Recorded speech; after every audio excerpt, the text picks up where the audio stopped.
நல்லா ஒண்ணா கலந்து வரணும். எல்லாம் தண்ணியெல்லாம் வத்தி வந்துடும். ஸோ அதுக்கப்புறம் தான் நம்ம மில்க் ஆட் பண்ணணும். வந்து நம்ம மில்க் ஆட் பண்ணிக்கலாம்.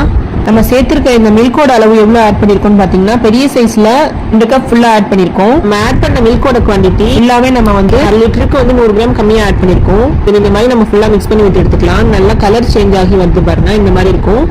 நம்ம ஆட் பண்ண மில்க் எல்லாமே வந்து உங்களுக்கு அந்த பீட்ரூட் வந்து இழுத்துரும். நம்ம சேர்த்திருக்கிறது வந்து இந்த மில்க் இருக்கு பாருங்க, அந்த டேஸ்ட் என்ஹான்ஸ் பண்ணி கொடுக்கும். மில்க்லயே வந்து உங்களுக்கு இந்த பீட்ரூட் அழகா வெந்து வந்துடும். நம்ம சேர்த்திருந்த மில்க் வந்து கொஞ்சமா வத்தி வந்துடும் இந்த மாதிரி. அப்புறம் வந்து நம்ம ஃபுல்லாவே நம்ம சேர்த்துருந்த மில்க் பாருங்க ஃபுல்லாவே நல்லா வத்தி வந்துட்டு இதுல உங்களுக்கு எண்ணெய் பிரிஞ்சு வரும். ஆல்ரெடி நம்ம சேர்த்துருந்தோம் இல்லையா நெய்யும் எண்ணெயும். ஸோ அதனால உங்களுக்கு எண்ணெய் பிரிஞ்சு வரும். அந்த மாதிரி எண்ணெய் பிரிஞ்சு சுருண்டு வரணும். ஸோ அது வரைக்கும் நம்ம வதக்கி எடுத்துக்கலாம். அந்த மாதிரி இதே ப்ராசஸ்லயே கண்டிப்பா செஞ்சு பாருங்க, ரொம்ப நல்லா இருக்குங்க. நான் கூட ஃபர்ஸ்ட் டைம் தான் ட்ரை பண்ணிருந்தேன். எனக்கே ரொம்ப டேஸ்டா நல்லா வந்துச்சுங்க. மில்க் ஆட் பண்ணி செய்யறதுனால ரிச்சான ஒரு ஃபிளேவர் கிடைக்குங்க. மெயினா நம்ம வந்து கிளறி விட்டுக்கிட்டே இருக்கணும், அடியில ஒட்டாம. அதுதான் மெயின் ப்ராசஸ். அதை நம்ம கரெக்டா பண்ணிட்டோம்னா உங்களுக்கு வந்து அந்த பீட்ரூட் ஹல்வா ரொம்ப அழகா வந்துடுங்க. இப்ப பாருங்க நல்லா எண்ணெய் பிரிஞ்சு வந்திருக்கு. இப்போ இந்த சாஸ்பேன்ல நல்லா ஒட்டாம அழகா ஒண்ணு சேர்ந்து வரணும். ஸோ அது வரைக்கும் நம்ம வதக்கிக்கலாம். சுருண்டு வரணும் அப்படியே ஒட்டாம. நீங்க நாட்டு சக்கரை ஆட் பண்றதை விட ஒயிட் சுகரோ இல்ல வெல்லமோ ஆட் பண்ணீங்கன்னா ரொம்ப டேஸ்டா இருக்குங்க.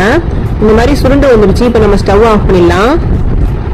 பேன்ல நம்ம எடுக்கும்போது சேர்ந்து வந்திருக்கு பாருங்க, நெய்யெல்லாம் அப்படியே பிரிஞ்சு வந்திருக்கு பாருங்க. சோ இந்த மாதிரி கன்சிஸ்டன்சி இருக்கும்போது ஆஃப் பண்ணணும். ஃபர்ஸ்ட் நம்ம ஸ்டவ் ஆன் பண்ணி ஒரு சாஸ் பேன் வச்சுக்கலாம். பேன் நல்லா ஹீட் ஆனதும் 2 குழிக்கரண்டி நெய் ஆட் பண்ணிக்கலாம். உதயகிருஷ்ணா கீ தான் நீங்க ஆட் பண்ணிருக்கேன். என்னென்ன நட்ஸ் சேர்த்துக்கணும்னு ஆசைப்படுறீங்களோ அதுதான் நீங்க ஆட் பண்ணிக்கலாம். சோ நான் இன்னைக்கு வந்து முந்திரி, பாதாம், கருப்பு திராட்சை இருக்கும்ல, சோ அதுதான் நான் ஆட் பண்ணிருக்கேன். நான் ஆட் பண்ணிருக்க இந்த நட்ஸ் எல்லாத்தையும் நம்ம ரோஸ்ட் பண்ணி எடுக்கணும் நெய்லயே. நம்ம அதிகமா நெய் சேர்க்கணும் அப்படின்னு சொல்லிட்டு நம்ம வந்து செய்யாம விட்டுருவோம். ஸோ ரொம்ப ஈஸிங்க இது. இதுலயே இந்த மாதிரி நம்ம ரோஸ்ட் பண்ணி எடுக்கும்போது நல்ல ஒரு ஃபிளேவர் கிடைக்கும். நட்ஸ் எல்லாம் இந்த மாதிரி நல்லா ரோஸ்ட் ஆகி வரணும். ஸோ இதுலயே நம்ம வந்து என்ன ஆட் பண்ணிருக்கோம்னு பாத்தீங்கன்னா ஏலக்காவும் பட்டையும் ஆட் பண்ணிருக்கோம். 2 ஏலக்காய் 1 பீஸ் பட்டை ஆட் பண்ணிருக்கோம். வறுத்த எல்லாத்தையுமே இப்போ வந்து நம்ம பீட்ரூட் ஹல்வாலேயே ஊத்திக்கலாம். நம்ம ரெடி பண்ணிருந்தோம்ல, ஸோ அதுல எல்லாத்தையும் ஊத்திட்டு இந்த மாதிரி ஃபுல்லா மிக்ஸ் பண்ணி விட்டுடலாம்.